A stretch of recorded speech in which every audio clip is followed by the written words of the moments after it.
ॐ नमः सिद्धेभ्यः। ॐ नमः सिद्धेभ्यः।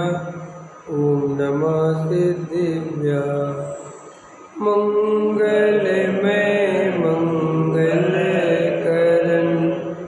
वेतराग विज्ञान नमोद्धार जाने वै अरहंतादि महान करे मंगल करे हो महा ग्रंथ करने के काज जाते मिले समाज सब पावे निज पद से उपाय करते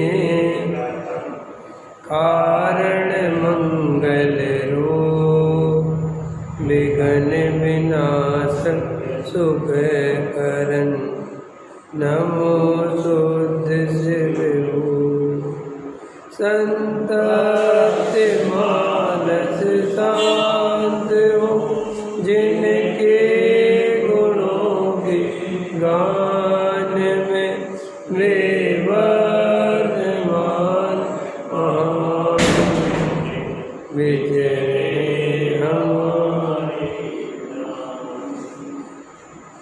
मोक्ष मार्ग प्रकाशक नौवाधिकार सम्यक के भेद और उनका स्वरूप। पृष्ठ क्रमांक 331। सबसे नीचे देखो, ऐसा कथन मुख्यता की अपेक्षा है।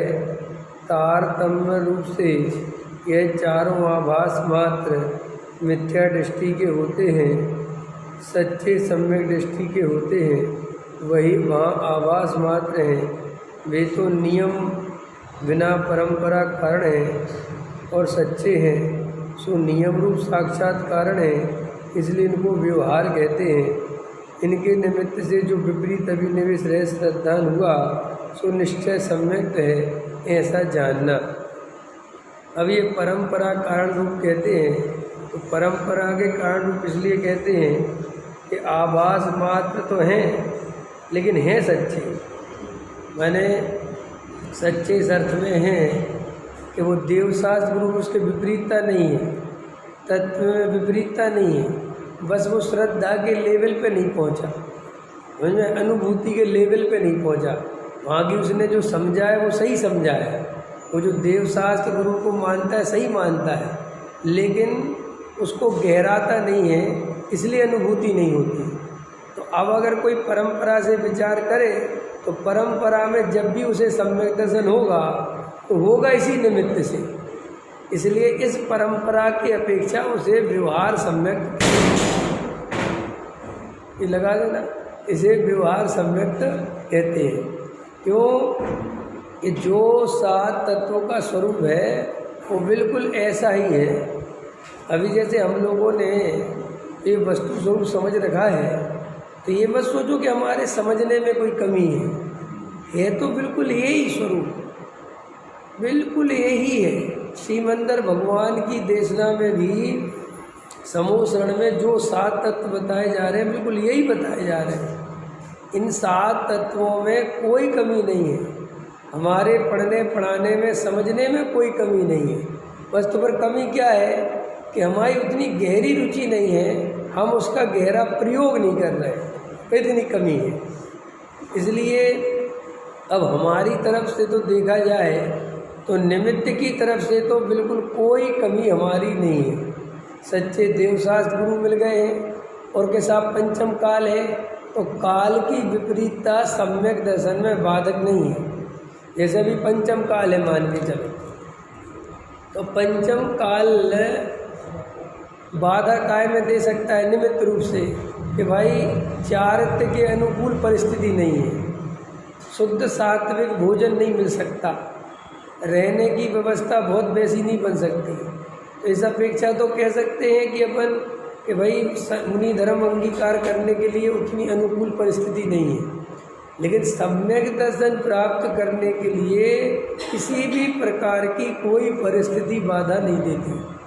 और अपन को गृहीत मिथ्यात्व नहीं है, अपने को कोई अन्याय अनीति अवक्ष नहीं है, अपने को कोई स्वाध्याय की कमी नहीं है, सब कुछ जो सम्यक दर्शन के लिए चाहिए वो सब कुछ है अपने पास। अब कमी क्या है? अब कमी है उसके प्रयोग की, गहरी रुचि की, वो अपने पास कमी चल रही, इसलिए सम्यक दर्शन नहीं हो रहा। तो यहाँ टोडामल जी साहब कहते हैं कि वे जो आभास मात्र इसलिए कहलाते हैं कि वो आत्मानुभव हुआ नहीं है, लेकिन वे जो बाहरी निमित्त हैं वे ऐसे ही होते हैं। 7 तत्व जैसे पढ़ाए हैं, समझे हैं, ऐसे ही पढ़ने समझने चाहिए, लेकिन अब अनुभव के नाम पर हम कुछ नहीं करते, इसलिए सम्यक दर्शन नहीं होता। इतनी बात समझ में आ गई। अब देखो आगे कहते हैं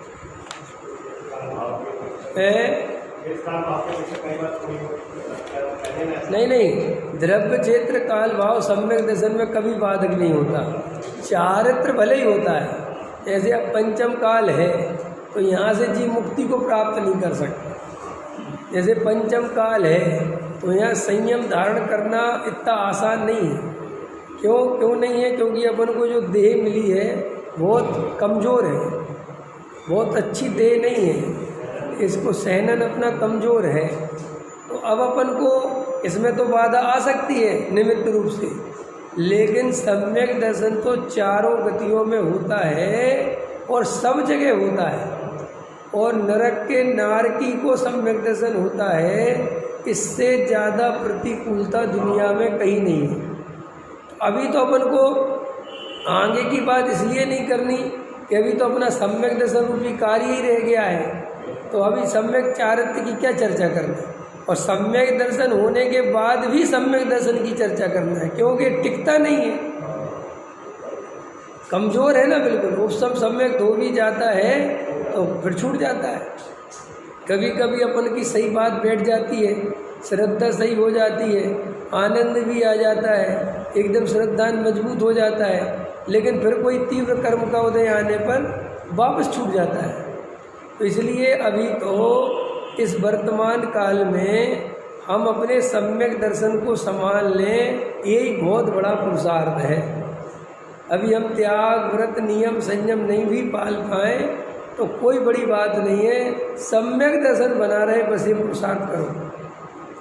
अब देखो आगे 332 पेज, फिर प्रश्न है, कितने ही शास्त्रों में लिखा है कि आत्मा है वही निश्चय सम्यक है और सर्व व्यवहार है, सो किस प्रकार है? विपरीत अभिनिवेश रहित श्रद्धान हुआ सो आत्मा ही का स्वरूप है। वह अभेद बुद्धि से आत्मा और सम्यक्त में भिन्नता नहीं है, इसलिए निश्चय से आत्मा ही को सम्यक्त कहा। अन्य सर्व सम्यक्त को निमित्त मात्र है। वह भेद कल्पना करने पर आत्मा और सम्यक्त की भिन्नता कही जाती है, इसलिए अन्य सर्व व्यवहार कहे हैं, ऐसा जानना। इस प्रकार निश्चय सम्यक और व्यवहार सम्यक्त से सम्यक्त के 2 भेद हैं तथा अन्य निमित्त आदि अपेक्षा आज्ञा सम्यक्त आदि सम्यक्त के 10 भेद किए गए हैं, वह आत्मानुशासन में कहा है। ठीक है, देखो सम्यक दर्शन क्या है? तो सम्यक दर्शन माने एक अखंड अभेद चैतन्य मात्र ज्ञायक की अनुभूति श्रद्धा वाली, ये ही मैं हूँ। तो वो जो ये ही मैं हूँ, ये बोलने वाली तो पर्याय है, लेकिन वो पर्याय काय में एकत्र हो गया उसका अपने ज्ञायक भगवान आत्मा में, तो अब वहाँ भेद नहीं रहा। तो वही जब पर्याय द्रव्य में समा गई, माने द्रव्य में अपनापन कर लिया, तो आत्मा ही सम्यक है, ये बोलने में क्या दिक्कत है? और जो व्यवहार के कथन है, जो भेद की बात है, तो वहाँ पर भेद करना, निमित्त की तरफ से कथन करना, वो सब व्यवहार नय के खाते में जाता है। क्योंकि निश्चय नय तो एक अभेद अखंड ज्ञायक ध्रुव भगवान आत्मा को विषय बनाता है, और व्यवहार नय के विषय अलग अलग होते हैं। देव शास्त्र गुरु का श्रद्धान व्यवहार सम्यक्त है, तत्वार्थ श्रद्धा नाम व्यवहार सम्यक्त है, नव तत्व का श्रद्धान व्यवहार सम्यक। क्यों? आप अपर का श्रद्धान भी व्यवहार सकते, क्योंकि दो आ गए ना, तो उसके भेद है कहीं को पढ़ना समझना। इस प्रकार निश्चय सम्यक और व्यवहार सम्यक से सम्यक के दो भेद हैं। अब देखो ये श्लोक है आत्मानुशासन का, उसमें ये कहा है कि सम्यक के 10 भेद बताए। आज्ञा मार्ग समुद्भव उपदेश सूत्र बीज संक्षेपात विस्तारार्थाभ्याम भवम भव परमौगाढ़ादिगाढ़े चा। जिन आज्ञा से तत्व श्रद्धान हुआ सो आज्ञा सम्यक है। यहाँ इतना जानना, मुझको जिन आज्ञा प्रमाण है इतना ही श्रद्धान सम्यक नहीं है। आज्ञा मानना तो कारणभूत है, इसी से यहाँ आज्ञा से उत्पन्न कहा है।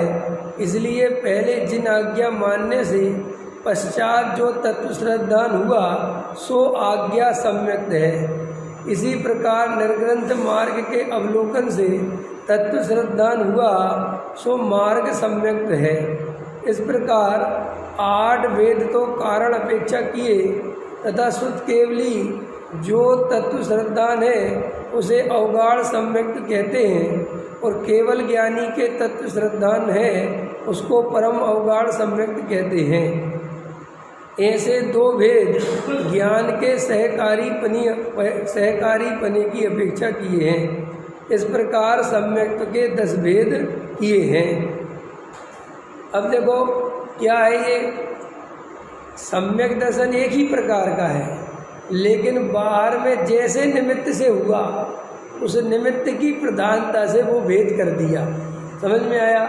जैसे जिनेंद्र देव की आज्ञा मानकर उसने तत्व श्रद्धान किया तो आज्ञा को प्रदान करके आज्ञा सम्यक कह दिया। किसी ने मुनिराज को देखा, निर्ग्रंथ मुनिराज को देखा और उनके निमित्त से उसे तत्वों का भावासन हुआ तो उसे मार्ग सम्यक कह दिया। समझ में आया? फिर निमित्त की अपेक्षा, कोई देवशास्त्र गुरु की अपेक्षा, कोई कैसे, तो ऐसे उसके 10 भेद बताए और एक भेद कर लिया ज्ञान की अपेक्षा या शुद्ध केवली के अवगाढ़ सम्यक और केवल ज्ञानी के परम अवगाढ़ सम्यक। ठीक, ये सिर्फ ये बताने के लिए कैटेगरी है, सम्यक दर्शन एक ही। ठीक है, वहाँ सर्वत्र सम्यक का स्वरूप तत्वार्थ श्रद्धान ही जानना। ये लाइन लिख दी उनने कि हम तुम्हें कितने भेद प्रभेद समझाएं, सम्यक दर्शन तो एक ही है। तत्वार्थ की यथार्थ श्रद्धा, आत्मा की सच्ची श्रद्धा, आत्मानुभूति बस। तथा सम्यक के 3 भेद किए, औपसमिक, छायोपसमिक और छायक। सो यह 3 दर्शन मोह की अपेक्षा किए गए हैं। अब देखो ये 3 भेद भी हैं, औपसमिक, छायोपसमिक और छायक। सो यह काय की अपेक्षा है? दर्शन मोह। अब देखो क्या कहते हैं, वहाँ औपसमिक सम्यक के 2 भेद हैं, प्रथमोपसम सम्यक और द्वितीयोपसम सम्यक। वहाँ मिथ्या दृष्टि गुण स्थान में करण द्वारा दर्शन मोह का उपशम करके जो सम्यक उत्पन्न हो उसे प्रथमोपसम सम्यक कहते हैं। वहाँ इतना विशेष है, अनादि मिथ्या दृष्टि के तो एक मिथ्यात्म प्रकृति का ही उपशम होता है, क्योंकि इसके मिश्र मोहिनी और सम्यक्त मोहिनी की सत्ता है नहीं। जब जीव उपशम सम्यक को प्राप्त हो वहाँ उस सम्यक के काल में मिथ्यात्व के परमाणुओं को मिश्र मोहिनी रूप व सम्यक्त मोहिनी रूप परिणमित करता है, तब 3 प्रकृतियों की सत्ता होती है। इसीलिए अनादि मिथ्या दृष्टि के एक मिथ्यात्व प्रकृति की सत्ता है, उसी का उपशम होता है। तथा सादी मिथ्या दृष्टि के किसी के 3 प्रकृतियों की सत्ता है, किसी के एक ही की सत्ता है। जिसके सम्यक्त काल में 3 की सत्ता हुई थी वह सत्ता पाई जाए, उसके 3 की सत्ता है। और जिसके मिश्र मोहिनी सम्यक्त मोहिनी की उद्वेलना हो गई, उनके परमाणु मिथ्यात्व परिणमित हो गए हों, तो उसके एक मिथ्यात्व की सत्ता है। इसलिए सादी मिथ्या दृष्टि के तीन प्रकृतियों का व एक प्रकृति का उपशम होता है। अब ये क्या है, ये थोड़ा करणान योग का विषय है। जो अनादि काल के मिथ्या दृष्टि जीव हैं तो अपने क्या है कि प्रकृति जो है मिथ्यात्व नाम की प्रकृति है अपनी, और उसका उदय चल रहा है। समझ में आया? तो उसके निमित्त से जीव मिथ्या दृष्टि है। अब समझ लो अनादि काल का मिथ्या दृष्टि है। अब उसे पहली बार ये सात तत्व वस्तु स्वरूप सुनने समझने मिला और उसने गहरा तत्व विचार किया। विशुद्धि लब्धि, देशना लब्धि और प्रायोग लब्धि, तो दर्शन क्षयोपम लब्धि, विशुद्धि लब्धि, देशना लब्धि, इन पूर्वक वो प्रायोग लब्धि में गया। तो प्रायोग लब्धि में जब वो अपने आत्म तत्व में गहरा उतरता है तो वहाँ पर जो वो दर्शन मोहिनी है ना, मिथ्यात्व की प्रकृति, उसके सम्यक दर्शन होने के काल में तीन टुकड़े हो जाते हैं। कितने टुकड़े हो जाते हैं? तीन हैं। हाँ, और वे तीन टुकड़े किस रूप में हो जाते हैं? मिथ्यात्व, सम्यक मिथ्यात्व और सम्यक प्रकृति। ठीक, तो पहली बार में जो उपशम हुआ उनका, उसको कहते प्रथमोपशम सम्यक। पहली बार में उपशम किया, उसका नाम क्या हो गया? प्रथमोपशम सम्यक। फिर वहाँ क्या होता है कि वो जब तीन प्रकृतियों के टुकड़े हो गए तो उसमें से अगर उसके मिथ्यात्व का उदय आ गया तो सीधा पहले गुण स्थान में आ जाएगा, और अगर उसके सम्यक प्रकृति का उदय आ गया तो वो उपशम सम्यक्त बदल जाएगा छः उपशम सम्यक्त में। छः उपशम सम्यक्त किसे कहते हैं? जिसमें दो प्रकृति तो सत्ता में पड़ी रहती हैं और एक प्रकृति का उदय रहता है, उसका नाम है सम्यक प्रकृति। तो सम्यक प्रकृति सम्यक की प्रकृति नहीं है तो वो मिथ्यात्व का ही भेद। मिथ्यात्व के तीन टुकड़े हुए ना, कौन कौन से? मिथ्यात्व, सम्यक मिथ्यात्व और सम्यक प्रकृति। तो ये सम्यक प्रकृति है किसका भेद? मिथ्यात्व का। लेकिन इसका नाम सम्यक प्रकृति क्यों है? क्योंकि ये सम्यक का घात नहीं करती। इसके रहने पर भी जीव सम्यक दृष्टि रह सकता है। तो जब सम्यक प्रकृति का उदय रहे और दो प्रकृति सत्ता में दबी रहे, इसका नाम है क्षयोपशम सम्यक। तो आप लोगों ने सुना होगा कि क्षयोपशम सम्यक्त में चलमल अगाढ़ दोष लगते हैं। तो वे चलमल अगाढ़ दोष उस सम्यक प्रकृति के उदय के कारण लगते हैं। ठीक है, ऐसा समझ लो, उदाहरण तुम्हें समझ में आ जाए।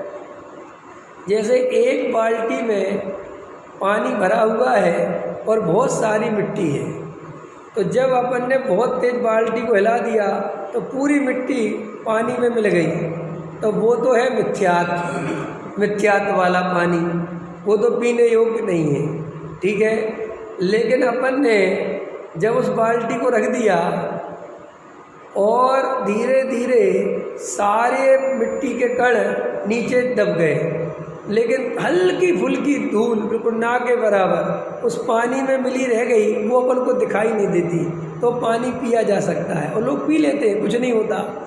और एक उपाय ये है कि पानी को, जो शुद्ध पानी है, उसको अलग कर देना पूरी तरह मिट्टी से, उसका नाम है क्षायक सम्यक। तीन प्रकार के सम्यक हो गए। जब तीनों प्रकृतियां दबी रहें, इसका नाम क्या है? उपशम सम्यक। और जब तीनों प्रकृतियों का उदय रहे, इसका नाम मिथ्यात्व, मैंने मिथ्यात्व रहे या रहे। और छः उपशम क्या है कि जब दो प्रकृतियों का तो उपशम रहे और सम्यक प्रकृति का उदय रहे, इसका नाम क्या है? छः उपशम। और जब तीनों प्रकृतियों का सत्ता से नाश ही हो जाए, इसका नाम क्षायक सम्यक। तो इसलिए जिसको क्षायक सम्यक होता है वो कभी द्वारा मिथ्या दृष्टि नहीं होता। लेकिन जिसके ये दो सम्यक होते हैं, कौन से? उपशम और क्षय उपशम, औपशमिक और क्षय उपशमिक, ये दोनों जीव कालांतर में मिथ्या दृष्टि हो सकती है। और जो उपसम सम्यक्त वाला है वो तो गारंटी से अंतर मुहूर्त में या तो मिथ्या दृष्टि हो जाएगा या फिर से उपसम सम्यक्त हो जाएगा। ये जरूरी है, ये कंडीशन है। माने उपसम सम्यक्त का काल अंतर मुहूर्त से ज़्यादा नहीं है। आया तो फिर वो मिथ्या दृष्टि हो जाएगा कि नहीं, उसके सम्यक प्रकृति का उदय आ जाएगा और वो सम्यक दृष्टि बना रहेगा। और फिर वो कितना सम्यक दृष्टि रह सकता है? 6 उपसम वाला 66 सागर रह सकता है। हाँ, चलमल अगाड़ दोष लगते रहेंगे और वो सम्यक दृष्टि बना रहेगा। चलमल अगाड़ दोष माने ऐसे सामान्य रूप से तो नहीं बता पाते, केवल ही जानते, लेकिन ऐसा कहते हैं कि उसे शांतिनाथ भगवान की विशेष भक्ति रहेगी, उसे थोड़ा पार्श्वनाथ के प्रति ज़्यादा राग आ जाएगा। इस टाइप का राग किसी देव के प्रति, गुरु के प्रति थोड़ा पक्षपात कर लेगा, तो वो ऐसा कुछ इशारे बताए शास्त्रों में कि ऐसे चलमल अगाड़ दोष जानना, बाकी ज़्यादा नहीं, हल्की फुल्की शंका। समझ में आया? क्या पता यार, एक कर्म का तो मुझे ऐसे ही लगता है, बस क्या पता ही होते ऐसा कुछ समझ में आया। ऐसा कोई चीज़ पे उसे हल्का फुल्का डाउट हो जाएगा, लेकिन अपनी आत्मा पे डाउट नहीं होगा। ये बाहर की चीज़ों पे थोड़ा बहुत, जैसे 3 लोग समझा रहे हैं, क्या पता यार ये हाथी भाती क्या है यार, ये क्या ऐसा, तो ये तो चलमल अगाड़ दोष माने थोड़ी उसकी श्रद्धा चलायमान पर पदार्थों के संबंध में हो जाती है। तो 3 प्रकार के सम्यक्त हो गए। अब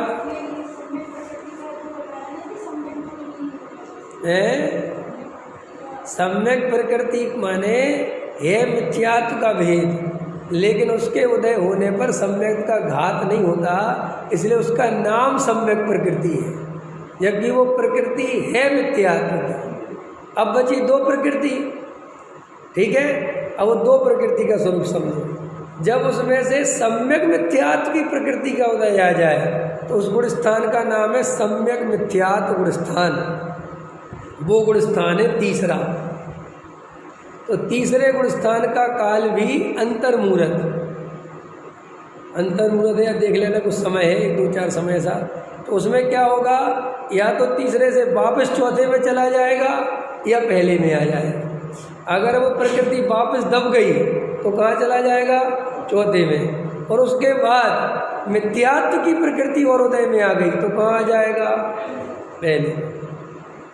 क्लियर? अब ये दूसरा गुण स्थान कैसे बनता है? पहला समझ में आ गया, तीसरा समझ में आ गया और चौथा समझ में आ गया। अब दूसरा गुण स्थान कैसे बनता है? दूसरा गुण स्थान बनता है अनंतानुबंधी की प्रकृति का उदय आने। कठिन तो नहीं लग रहा अरविंद जी? कठिन लग रहा? अरे ये वैसा आया ना, इसलिए समझा रहा हूँ। देखो ऐसा समझ लो, थोड़ा देसी भाषा में समझ लो। टोटल 7 प्रकृति है। कितनी प्रकृति? माने कर्म, 7 प्रकार के कर्म की प्रकृतियाँ। ठीक, कर्म 7 नहीं, प्रकृति 7। 148 प्रकृतियाँ हैं ना, उसमें 7 प्रकृति है। 4 अनंतानुबंधी की, क्रोध, मान, माया, लोभ। और 3 प्रकृतियाँ किसकी? मिथ्यात्व की। मिथ्यात्व, सम्यक मिथ्यात्व और सम्यक प्रकृति। ये 7 प्रकृति से 4 गुण स्थान चलते हैं, पहला, दूसरा, तीसरा, चौथा। आई समझ में? तो जो सम्यक की जो क्रोध, मान, माया, लोभ है और ये मिथ्यात्व, ये अभी अपने 5 है, 7 नहीं है। अगर अपने को सम्यक दर्शन हो गया होगा तो कितनी हो गई होगी? 7। और अगर सम्यक दर्शन नहीं हुआ तो कितनी है? 5। तो ये जोड़े हैं इनके। कभी भी मिथ्यात्व और अनंतानुबंधी अलग अलग नहीं रहते। जहाँ मिथ्यात्व होगा वहाँ अनंतानुबंधी होगी, और जहाँ अनंतानुबंधी होगी वहाँ मिथ्यात्व होगा। बराबर हो गया? तो जब सम्यक दर्शन होता है तो पहली बार सम्यक दर्शन होता है तो अनंतानुबंधी क्रोध, मान, माया, लोभ ये दब जाती है और ये मिथ्यात्व दब जाता है। अब समझ में आ गया? ये दब गया। दब गया तो कौन सा सम्यक्त हो गया? औपसम सम्यक्त। पर इतनी बार समझ में आ गई। अब ये इसमें से जो 5 दबी हैं, इस एक के 3 टुकड़े हो चुके हैं। अब तो कितनी हो गई? 7। तो उसमें से एक सम्यक प्रकृति का उदय आ गया, बाकी 6 दबी रही। इसका नाम है क्षयोपसम सम्यक। बराबर। अब इसमें से एक और प्रकृति का उदय आ गया, सम्यक मिथ्यात्व का, तो इसका नाम है तीसरा गुण स्थान। ठीक। और जो अनंतानुबंधी वाली दबी हुई 4, उसमें से कोई एक प्रकृति का उदय आ गया तो गुण स्थान हो गया दूसरा। ठीक। और जब दूसरा होता है तो तुरंत पहला हो जाता है। ये नियम है। दूसरे गुण स्थान में आया और बिल्कुल आधे मतलब एक समय बाद तुरंत मिथ्यात्व में आ जाएगा। है चौथे से डायरेक्ट पहले में आ सकता है अगर मिथ्यात्व का उदय आ गया तो, पहले से दूसरे में आ सकता है अगर अनंतानुबंधी का उदय आ गया तो, पहले से तीसरे में आ सकता है अगर सम्यक मिथ्यात्व का उदय आ गया तो, चौथे में चौथा ही रह सकता है अगर सम्यक प्रकृति का उदय आ गया तो। क्लियर? हाँ, गुण जो सब तीसरा भी दूसरा भी ये गिरते हुए गुण स्थान है। ये गिरते ही समय होते हैं, चढ़ते समय नहीं होते। हाँ, चौथे से दूसरे में तो प्रकृति है ना, जो प्रकृति उदय में आ जाएगी उस गुण स्थान में आ जाएगा। अगर अनंतानुबंधी का आ गया तो दूसरे में आ जाएगा, मिथ्यात्व आ गया तो पहले में आ जाएगा, सम्यक मिथ्यात्व आया तो तीसरे में आ जाएगा, और अगर सम्यक प्रकृति आई तो चौथे ही में रहेगा। लेकिन सम्यक दर्शन कौन सा हो जाएगा? क्षयोपसम हो गया। अब इन 7 प्रकृतियों का हम हमेशा के लिए अभाव हो जाए, इसका नाम है छायक सम्यक। उपसम का क्षयोपसम सीधा है ना, 7 प्रकृतियां दब गई और उसमें से सम्यक प्रकृति का उदय आ गया और 6 दबी रही, इसका नाम क्षयोपसम। इतनी समझना था, बस अब समझ गए। ठीक। अब छोड़ दो, चलो। क्लियर हो गया? आपको कुछ पूछना तो नहीं है?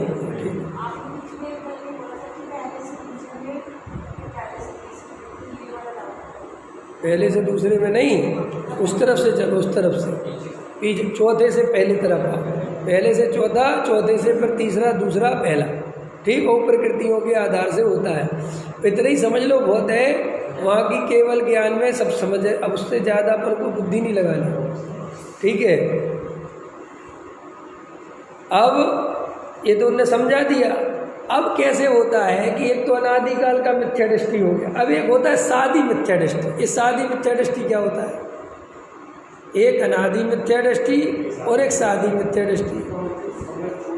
हाँ, सादी मिथ्या दृष्टि माने जिसने सम्यक दर्शन तो ले लिया था लेकिन वापस मिथ्या दृष्टि हो गया, उसको उसका नाम है सादी मिथ्या दृष्टि।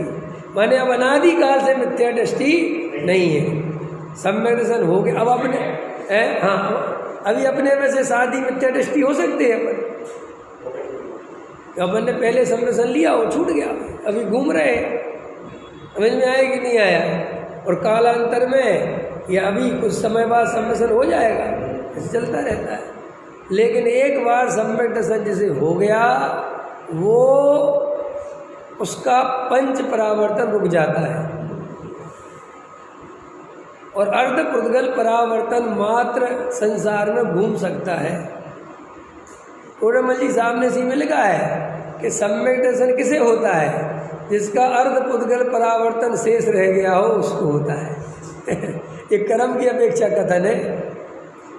तो अपने को एक बार सम्यक हो गया तो अर्ध पुद्गल परावर्तन का काल कितना है पता है?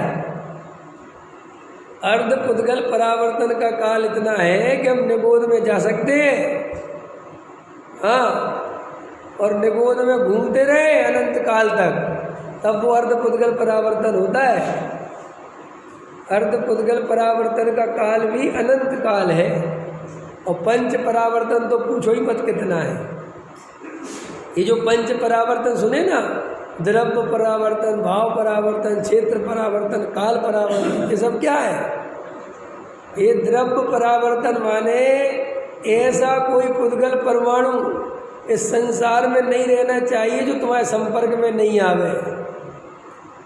मान के चलो पहले नंबर का पुद्गल परमाणु है और एक अनंतवें नंबर का पुद्गल परमाणु है, तो एक एक पुद्गल परमाणु का संयोग हो जाना, मिल जाना, एक द्रव्य परावर्तन कहलाता है, मोटा मोटा। फिर ऐसे ही क्षेत्र परावर्तन, एक एक प्रदेश पे जन्म मरण हो जाना, एक एक प्रदेश पे समझ में आया कि नहीं आया? हाँ। फिर ऐसे ही एक एक काल के समय में जन्म मरण हो जाना, जितने काल के समय है, इतना लंबा है, उसका गुणा भाग लगाओ तो पागल हो जाएगा। क्या काल माने पहले समय में पैदा हुए, फिर दूसरे समय, फिर तीसरा समय, फिर चौथा समय, फिर पांचवा समय, फिर छठवां समय, आठवां, फिर ऐसे असंख्यातों का एक आवली, फिर एक आवली एक समय, फिर एक आवली दो समय, फिर एक आवली, फिर ऐसी असंख्यात आवली, फिर असंख्यात आवली का फिर ऐसे, वो भी मुझे इतना याद नहीं है, फिर ऐसे पढ़ता पढ़ता पढ़ता पढ़ता उसकी गणना है, समझ आए? वैसे सागरों तक पहुँचती है वो गणना, और ऐसे एक एक समय में जन्म होते रहना। अरे आयु क्यों होगी? मरेगा फिर जन्म लेगा, मरेगा फिर जन्म लेगा, मरेगा फिर जन्म लेगा। हाँ, ऐसे ही भाव परावर्तन, ऐसा कोई सांसारिक भाव नहीं जो लौट के द्वारा ना आ जाए। समझ में आया? हाँ, अरे बड़ा खतरनाक है। तो अभी अर्ध पुद्गल परावर्तन जिसका शेष रह जाता है उसे सम्यक दर्शन होता है। तो अभी जो सादी मिथ्या दृष्टि है, लोग कहते हैं कि सम्यक दर्शन की क्या वैल्यू है। भाई साहब, सारी वैल्यू सम्यक दर्शन की है। कोई बात नहीं, जो आ जाए ठीक है, जो नहीं आए उसे, मैं तो, मेरा करना नियोग पढ़ने का एक ही स्टाइल था शुरू से, जो समझ में आता था उसे समझ लेता था, जो नहीं आता था उसे बिल्कुल कह देता ठीक केवली ने जाना होगा वैसे ही। क्यों? क्योंकि इतनी बुद्धि समय खराब नहीं कर सकते, समझे? और मैं जो समझा रहा हूँ इतना ही समझा है मैंने, इसके आगे मैंने खुद ही नहीं समझा। समझ में आया? पढ़ा तो है मैंने, लेकिन मुझे कुछ प्रैक्टिस नहीं करी तो याद नहीं रह गए। बहुत बहुत कुछ है, वेद पढ़ते हैं, सब पढ़ना, ज़्यादा समय ना हो तो गोमठ सार जीव कांड पढ़ना और गोमठ सार कर्म कांड पढ़ना, ये पढ़ लेना, इसमें सब कुछ लिखा हुआ है। हाँ, तुम्हें अगर मन हो। और कल्पना बहन जी ने बहुत खुलासा कर रखा, उनकी वो लिख रखी उनने अनुशीलन, वो आप पढ़ लेना तो आपको मिल जाएगा। चलो, अब आप सादी मिथ्या दृष्टि समझ गए, अनादि मिथ्या दृष्टि समझ गए, ठीक। अब देखो, ये तो मैंने समझा ही था कि जैसे वो तीन टुकड़े हो गए और सादी मिथ्या दृष्टि हो गया तो वापस वो प्रकृतियाँ जो तीन रूप हुई थी वापस एक रूप हो जाती हैं, ठीक। कहीं कुछ काल तक बिखरी रही, लेकिन तुम लंबे काल तक मिथ्या दृष्टि रहे तो ये वापस एक हो, ठीक। ये लिख रहे हो। अब चलो, उपसम क्या है? सो कहते हैं अनिर्वृत्तीकरण में क्या है? औपसमिक सम्यक बता दो दी, यही तो औपसम सम्यक थे क्या? औपसमिक सम्यक बता तो दिया। औपसमिक माने उपसम, उपसम का ही नाम औपसमिक है। उपसम माने होता है दबना, जिससे कर्म प्रकृतियां दबने से जो हुआ है उसका नाम है औपसमिक सम्यक। और क्षयोपसम माने जिसमें कुछ उपसम है और कुछ उदय है, उसका नाम है क्षयोपसम। और छायक माने जिसमें पूरी तरह क्षय हो गया है, उसका नाम छायक, ठीक।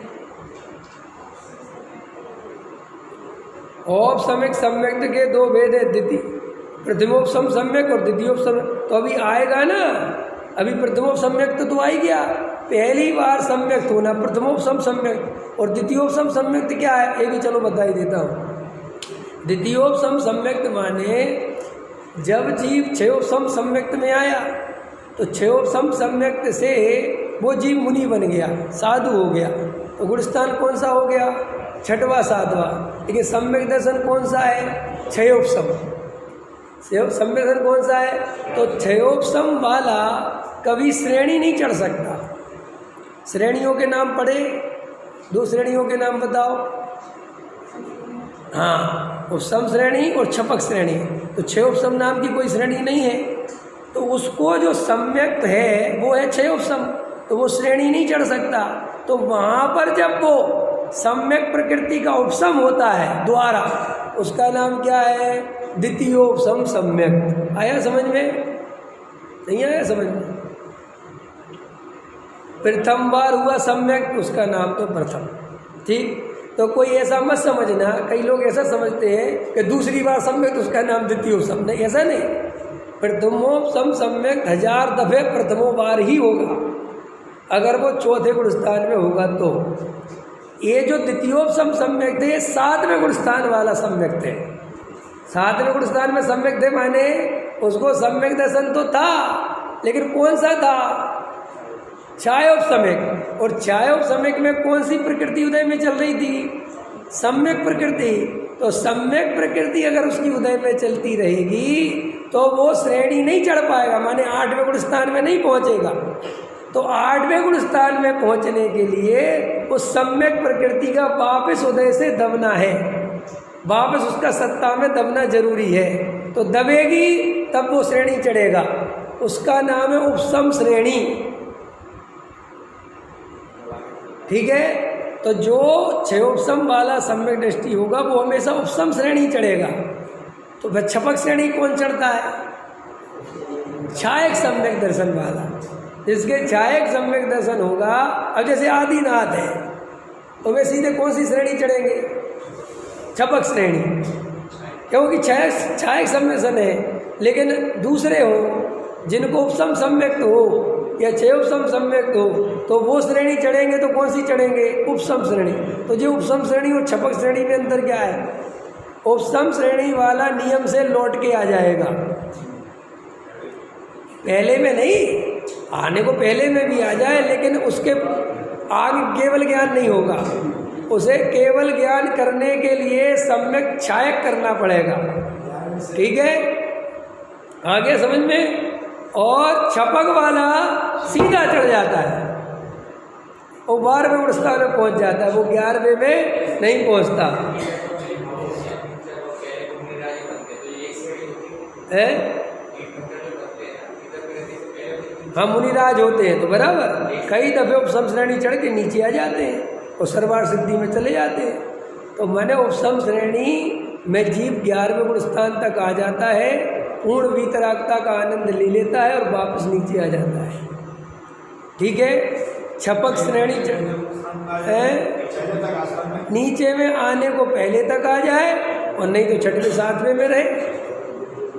और एक ही भाव में उपसम श्रेणी 3 बार चढ़ सकता है, वो 3 बार एक भाव में। समझ में आया? और करेक्शन कर लेना भैया, मुझे तो मोटा मोटी ध्यान है ना, 2 बार तो कोई लड़ने आ जाए क्योंकि अब मुझे इतनी मेमोरी में भी ध्यान नहीं है, लेकिन हाँ 3 बार है ऐसा ध्यान है। ठीक है, तो ये क्या है कि कर्णालियोग के विषय हैं, अभी यहाँ पे विषय है, तो जितना मुझे पता है वो बता दे रहा हूँ। ठीक है, अब चलो बाकी इसमें ज़्यादा अपने को वो नहीं समझना। अब द्वितीय उपसम सम्यक समझ में आ गया, उपसमयक समझ में आ गया, छायक समझ में आ गया, अब क्या बचा? तीनों आ गए।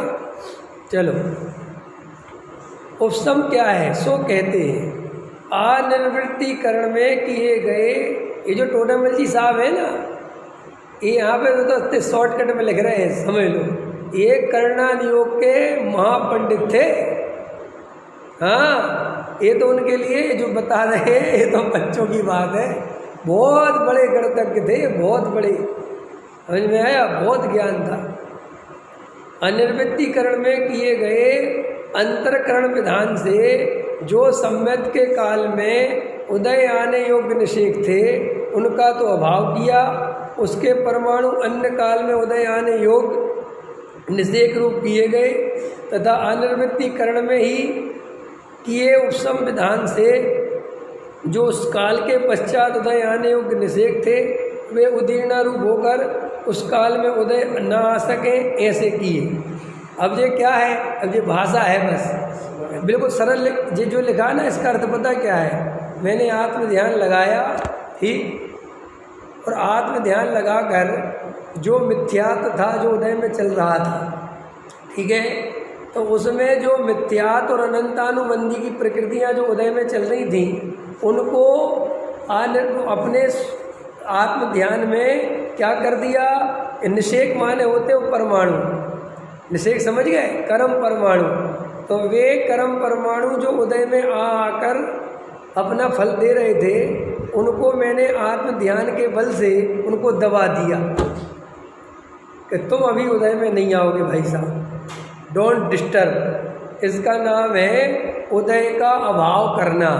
उदय का अभाव करा, सत्ता से अभाव नहीं किया, अभी सिर्फ काय का अभाव हुआ है कि उदय में नहीं आना, इसका नाम है उदय का अभाव किया। उनके परमाणु अन्य काल में उदय माने अन्य काल में तो आ सकते भैया, लेकिन अभी नहीं आएंगे। जब तो सम्यक दर्शन होगा तो अन्य काल में उदय आ जाना, लेकिन अभी मुझे परेशान मत करना, ठीक है, लिखा यहाँ।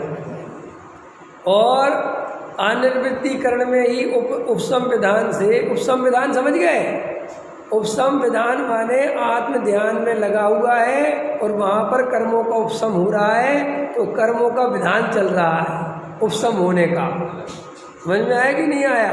तुम सिद्ध चक्र विधान करते हो ना, ऐसे यहाँ कौन सा विधान हो रहा है? उपसम विधान, माने यहाँ पे मैं आत्म ध्यान में लीन होता जा रहा हूँ और वहाँ कर्मों का अपने आप जो चेंजिंग होना है वो अपने आप होता जा रहा है।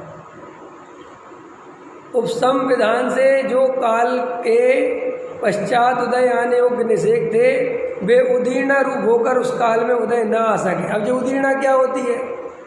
उदीर्णा माने एक साथ कर्म का निषेक आ जाते ना उदय, तो उदय उदीर्णा हो जाएगी तो एकदम मिथ्यात्व में चला जाएगा। तो उस ध्यान के कारण काल में उन कर्मों की उदीर्णा कभी नहीं होगी, वे सत्ता में शांति से दबे रहेंगे। ठीक, इसलिए अगर अपन सम्यक दर्शन का पुरुषार्थ करते रहेंगे तो ये मिथ्यात्व और अनंतानुबंधी सिर नहीं उठाएंगे। अगर इसलिए जो लोग ऐसा प्रश्न करते हैं कि सम्यक दर्शन होने की विधि क्या है, तो देखो क्या है, अपन ने जो मिथ्यात्व और अनंतानुबंधी जन्मों जन्मों से संचित कर रखे हैं वे निरंतर अपने उदय चल रहे हैं। और वे समझ लो उदय चल रहे हैं, ऐसा समझ लो उनका उदय और उनके उदय होने से आत्मा, जैसे समझ लो ये है, ये कर्म का है और ये आत्मा है, तो इनका उदय चल रहा है तो समझ लो ऐसा उदय चल रहा है। और यहाँ तुम्हारा जानने देखने वाला समझ लो पर्याय है। अब वो क्या है कि इस आत्मा के बीच में, अनुभव के बीच में ये बाधा बनते हैं। ठीक, क्योंकि जो उदय में आगे खड़े हो जाते हैं आत्मा दिखाई नहीं देता, और जे जो ज्ञान की पर्याय है जे उसके ऊपर है, समझ लो बीच में कर्म, नीचे आत्मा, सबसे ऊपर कौन है? ज्ञान की पर। तो वो पर को लक्ष्य बनाती रहती है, ठीक है, क्योंकि वो आत्मा को लक्ष्य बना नहीं पाती, क्योंकि जो बीच में कर्म है। अब समझ लो मोटा कर्म है, अब इसको अपन को खोदना है, इसको हटाना है, तो क्या करना है कि तुम बार बार इस ज्ञान को आत्म ध्यान की तरफ ले जाओ। तो एकदम से आत्मा नहीं दिखेगा, लेकिन जैसे ही ज्ञान की दृष्टि थोड़ी थोड़ी अंदर की तरफ जाएगी ये कर्म छटेगा। जैसे सूर्य को बादल ढक लेते हैं, लेकिन सूर्य को बादल ढकते हैं लेकिन सूर्य खड़ा रहता है, वो कहीं नहीं जाता, तो बादल कितनी देर तक खड़े रहेंगे कि अपने आप ही छट जाएंगे और प्रकाश आ जाएगा। ऐसे ही जो जीव निरंतर तत्व अभ्यास करते हैं, 24 घंटे आत्मा के बारे में सोचते रहते हैं, उनके धीरे धीरे अपने आप ही कर्म का उदय ढीला पड़ता है। ये लिखा है टोनामल जी साहब ने। नहीं, कहने की बात है, तुम्हें होने को 15 मिनट में हो जाए, 10 मिनट में हो जाए, 1 मिनट में हो जाए, आधा सेकंड में हो जाए, पूरा कर्म की तो अभी बात ही नहीं चल रही। अभी तो केवल दर्शन मोह को काटने की बात चल रही है, केवल सम्यक दर्शन की बात। पूरा कर्म तो वो बात की चीज़ है, अभी दर्शन मोह को समझो। तो दर्शन मोह कब ढीला पड़ता है? पूजा पाठ भक्ति करने से ढीला नहीं पड़ता, क्रियाकांड करने से ढीला नहीं पड़ता। दर्शन मोह ढीला पड़ता है केवल और केवल तत्व विचार करने से। ये नियम है। अगर आप 24 घंटे गहरा तत्व विचार करोगे पूरी रुचि पूर्वक तत्व विचार करोगे तो गारंटी से बिल्कुल दर्शन मोह छीड़ हो जाएगा और आत्मानुभूति प्रकट हो जाएगी। ये जो भाषा लिखी ना, अनिर्वृत्तिकरण, अपूर्वकरण, अधाकरण, ये सुने होंगे तुमने। ये सब तुम उसको भूल जाओ, तुम तो आत्मा में डूबो, ये सब उसी के नाम है। समझ में आया? तुम तो एक ज्ञायक को लक्ष्य में लो, कर्मों के उपशम, क्षयोपशम, क्षय जो चाहिए वो सब अपने आप प्रकृति करके दे देगी, तुम्हें उसमें विकल्प करने की जरूरत। ये तो सिर्फ समझाने के लिए कि क्या क्या होता है, वहाँ तुम अपने को ये देखना वेखना नहीं है कोई, ये तो बस जानने के लिए है कि अगर अपन गहरा तत्व विचार करते हैं तो ऐसी कर्मों के विधान की स्थिति बनती है, उसका नाम उपशम विधान है। ठीक है, इस प्रकार जहाँ सत्ता तो पाई जाए और उदय ना पाया जाए उसका नाम उपशम है। ठीक है, लिख दिया टोडामल जी ने, परिभाषा मिल गई कि जहाँ क्या होवे, सत्ता तो हो लेकिन उदय ना हो। और अभी अपना क्या है, सत्ता भी है और उदय भी है। अब अपन को क्या करना है, गहरे तत्व विचार से उदय को खत्म करना है, और उदय को खत्म हो गया, सम्यक दर्शन हो गया, तो वो सत्ता से भी खत्म हो जाएंगे। इस मिथ्यात्व से हुआ प्रथमोपशम सम्यक, यह मिथ्यात्व से हुआ प्रथमोपशम्यक जो चतुर्थ आदि सप्तम गुणस्थान पर्यंत पाया जाता है, तथा उपशम श्रेणी के सन्मुख होने पर सप्तम गुण स्थान में, देखो आगे ना वो सब जो मैं बता रहा था, क्षयोपशम सम्यक्त से जो उपशम सम्यक्त हुआ उसका नाम द्वितीयोपशम सम्यक्त है। आ गया समझ में? यहाँ करण द्वारा तीन ही प्रकृतियों का उपशम होता है, क्योंकि इसके तीन ही की सत्ता पाई जाती है। यहाँ भी अंतरकरण विधान से व उपशम विधान से उनके उदय का भाव होता है, वही उपशम है। सो यह द्वितीयोपशम सम्यक सप्तम आदि 11वें गुण स्थान पर्यंत पाया जाता है। 12वें तो नहीं लगा, 11वें, ठीक। और गिरते हुए किसी के 6वें, 5वें और 4थे में भी रहता है, ऐसा जानना। इस प्रकार उपशम सम्यक्त दो प्रकार का है। सो यह सम्यक्त वर्तमान काल में छायकवत निर्मल होता है, क्षयोपशम से भी ज़्यादा निर्मल होता है उपशम, और छायकवत ही होता है, क्योंकि सारी सत्ता में कर्म दबा हुआ है। और क्षयोपशम वाले के तो सम्यक प्रकृति का उदय है, इसका तो बिल्कुल पूरी प्रकृति दबी हुई है। इसलिए छायक में जितनी निर्मलता है वो निर्मलता इसमें भी है, लेकिन अंतर क्या है, इसका काल अंतर्मूर्त है और उसका काल लंबा है। आया समझ में? इसलिए वो छायक सम्यक्त वाला कभी मिथ्या दृष्टि नहीं होगा और उपशम वाला मिथ्या दृष्टि हो सकता है, इसलिए उपशम सम्यक्त को छायक सम्यक्त से कमजोर कहते हैं, लेकिन क्वालिटी में बिल्कुल एक जैसा है। आया समझ में? उपशम सम्यक्त वाले को उतना ही आत्मा का आनंद आता है जितना छायक वाले को आता है। क्षयोपशम वाले को तो थोड़े चलम लगाड़ दोष लगते भी हैं, उपशम वाले को वो दोष भी नहीं लगते। इस प्रकार उपशम सम्यक्त के दो प्रकार हैं। सो यह सम्यक्त वर्तमान काल में छायकवत निर्मल है, इसके प्रतिपक्षी कर्म की सत्ता पाई जाती है, इसलिए अंतर्मूर्त काल मात्र यह सम्यक्त रहता है। पश्चात दर्शन मोह का उदय आता है, ऐसा जानना। देखो सब लिखा हुआ है, सही याद है मुझे भी समझ में आया? इस प्रकार उपशम सम्यक्त का स्वरूप कहा। तथा जहाँ दर्शन मोहिनी की तीन प्रकृतियों में से सम्यक्त मोहिनी का उदय हो, अन्य दो का उदय ना हो, वहाँ क्षयोपशम सम्यक्त होता है। ये तो सब लिखा तो है, मैंने फालतू मत समझाया। उपशम सम्यक्त का काल पूर्ण होने पर यह सम्यक्त होता है, वह सादी मिथ्या दृष्टि के मिथ्यात्व गुणस्थान से व मिश्र गुणस्थान में भी इसकी प्राप्ति होती है। क्षयोपशम क्या है? सो कहते हैं दर्शन मोह की तीन प्रकृतियों में जो मिथ्यात्व का अनुभाग है उसके अनंतवें भाग में मिश्र मोहिनी का है और उसका अनंतवा भाग सम्यक्त मोहिनी का है। इनमें सम्यक्त मोहिनी प्रकृति है वो देशघाती है। देशघाती माने जो पूर्ण रूप से घात नहीं करती उसे देशघाती कहते हैं, और जो पूर्ण रूप से घात करती है उसे सर्वघाती कहते हैं। ये उनके नाम है, सर्वघाती प्रकृति और देशघाती प्रकृति। इनमें सम्यक्त मोहिनी प्रकृति देशघाती है। उसका उदय होने पर सम्यक्त का घात नहीं होता, किंचित मलिनता करे, मूल घात ना कर सके, उसी का नाम देशघाती है।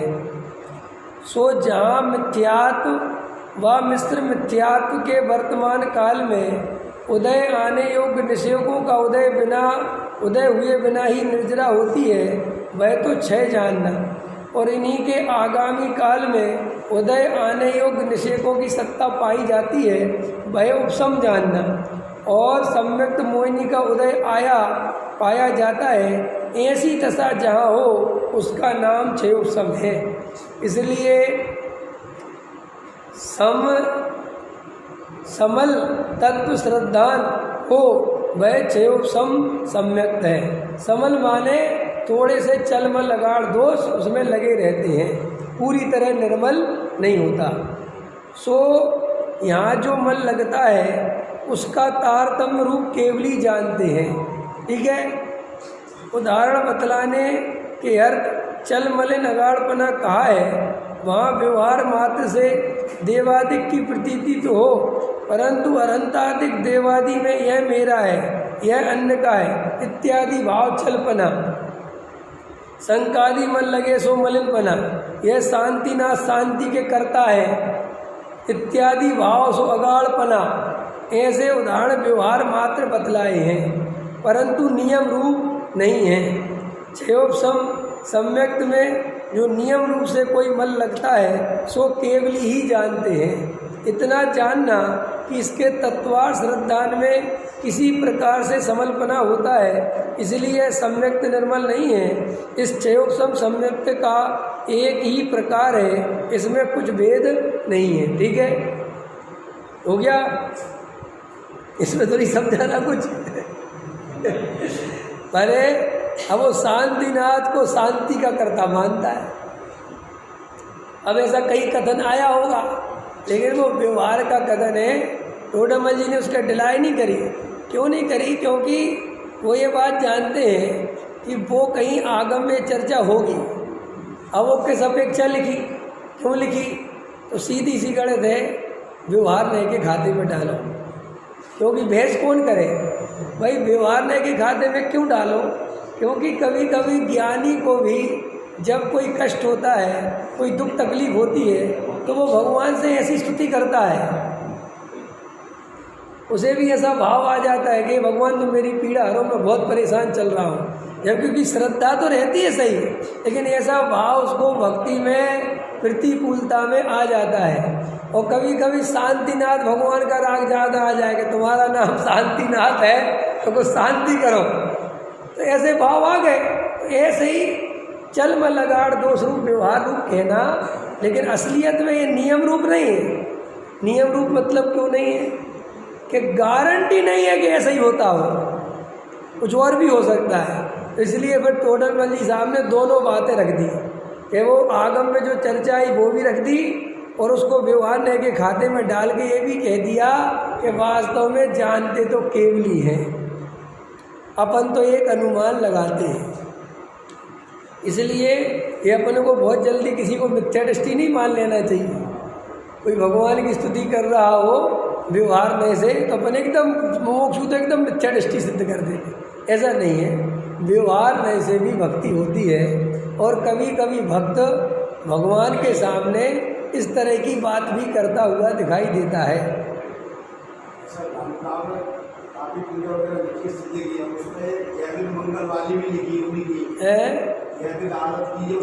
यह विधि मंगल आरत कीजे, पंच परम पद भज सुख लीजे। पहली आरत श्री जिन राजा, दर्शन देखत आप पला जा। तो क्यों छोड़ दी माने? उनको ये किसी ने प्रश्न किया था, कह रहा था ये किसको? उनको ये इनकी सारी स्थिति वगैरह सुनते हो, लेकिन सुनते हो और उनकी बात छोड़ देते हो आप। किनकी? जानकारी नहीं नहीं, कोई नहीं छोड़ता, छोड़ने की बात नहीं है। वो तो इतनी बढ़िया बढ़िया स्तुति आ गई कि जो चलन में आ गई वे चल गई, और जो चलन से बाहर हो गई वे बाहर रह गई। एक तो ये कारण है। दूसरा, यह विध मंगल आरत कीजिए, तो इसमें लोग आरती करने का अर्थ निकालते हैं। समझ में आया कि आरत कीजिए, और जबकि आरती माने होता है गुणानुवाद। आरती शब्द का अर्थ वो आरती नहीं होता, आरती भारती। तो आरती माने होता है गुणानुवाद करना। तो यह विधि मंगल आरत कीजिए माने विधि मंगल पूरा भगवान का गुणानुवाद कीजिए, लेकिन वो यह विधि मंगल आरत कीजिए तो वो आरती चलती है। तो अगर अपन वो करें तो वो अर्थ निकाल लें, इसलिए जिसमें थोड़ी संभावना हो उसको अपन छोड़ देते हैं, और कोई बात नहीं है। बाकी उस आरती में बहुत अच्छा अर्थ है, और मैं तो कभी कभी करता हूँ, बहुत अच्छा लगता है मेरे को। तो पहले तो हमने बहुत करी वो, समझ में आया। स्तुति वगैरह है, जो स्तुतियाँ बहुत अच्छी हैं वो करते। अब ये नरेंद्रम भड़ेंद्रम क्यों नहीं करते? क्योंकि उसमें भगवान को लेने देने की बात है, कर्ता कर्म की बात है, इसलिए छोड़ दिया। क्योंकि वैसे ही जीव मिथ्या दृष्टि तो हैं ही, और अपन ऐसी स्तुति पढ़ेंगे तो वे वैसे ही ग्रहण करके चले जाएंगे। अब अपन ये नहीं पढ़ते, तुमसे लागी लगन ले लो अपनी शरण, तो वो इसलिए कि उनमें जो व्यवहार से भक्ति है, कर सकते हैं ऐसी भक्ति, लेकिन अपन ऐसी भक्ति क्यों करें जिससे कहीं से कोई जीव छल ग्रहण करके चला जाए। अरे लोग नहीं समझते हैं, लोग तो वो ही अर्थ मानते हैं। समझ में आया? तो अपने को अब वो है जैसे पार्श्वनाथ चालीसा, अब अपन क्यों नहीं पढ़ते? कि वो लोगों ने उसके प्रति मान्यता बना दी कि ये जो है तुम्हारे दुख दूर हो जाएंगे, कर्तापने की पुष्टि कर दी। तो अपन ने, और फिर दूसरी बात, अब अपने पास इतनी अच्छी अच्छी भक्ति हैं, इतने बढ़िया बढ़िया स्तुतियाँ हैं, बड़े पंडित साहब, डॉक्टर साहब, युगल बाबू जी इतना बढ़िया बढ़िया सब लिख गए। तो अब वो काय को कर्ता कर्म वाली भक्ति पढ़ते रहो, जिससे किसी को समझाना पड़े कि साहब ये व्यवहार नहीं सही है। दादा तो ये कहते थे कि पहले थी नहीं पूजा भक्ति, वही करनी पड़ती थी। छुआरा लाओ, श्रीफल लाओ, घेवर लाओ, लाड़ू लाओ, श्री जी के चरण चढ़ाओ, भविजन। अब कोई क्या करे, जब ऑप्शन नहीं था तो क्या करते? और जो था तो वही पढ़ लेते थे। और वे सब जो पूजाएं लिखी गई वो 20 पंक्ति आमना उस समय सबसे ज़्यादा ऊपर थी, तो वो 20 पंक्ति आमना के अनुसार लिखी गई है वे पूजाएं।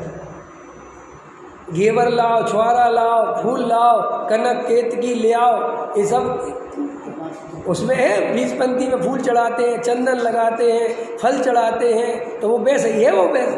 तो अब जब अध्यात्म की इतनी गंगा बही और आध्यात्मिक पूजन स्तुतियाँ भक्ति आ गई, तो उनका आग्रह क्यों रखना?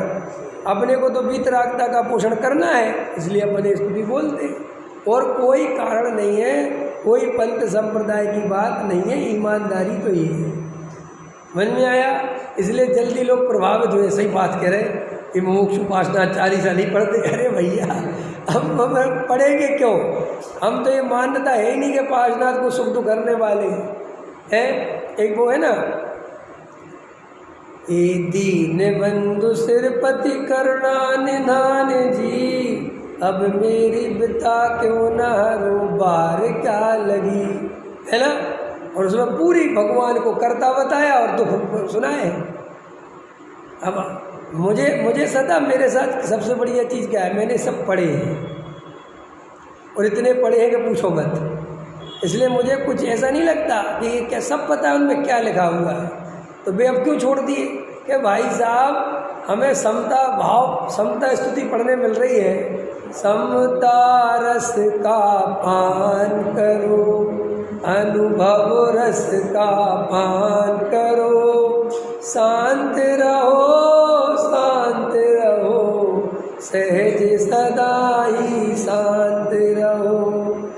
ऐसा ही प्रभु मैं भी हूँ, ये प्रतिबिंब सो मेरा है।